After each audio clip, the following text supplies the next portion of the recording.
Hey, I'm Kale Widman. This is my sister Brielle, and this is God's victory story in our lives.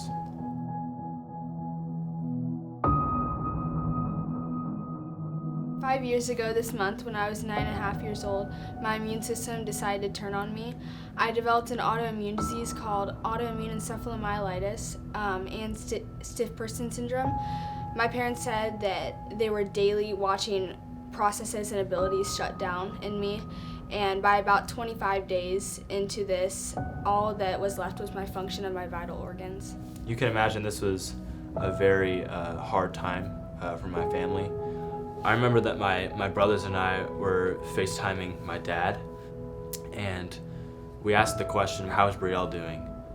Just expecting a positive response or just some new information about her illness. But we were shocked when my dad responded that he said, I'm not sure if she's gonna make it. At first, it was difficult for me to grasp, but at the same time, amidst this uncertainty and this shock that was setting into me, there was an overwhelming sense of peace that I had from God. And it wasn't just some feeling, it was an understanding. And I think a lot of it came because I saw in my dad the same sense of peace from God.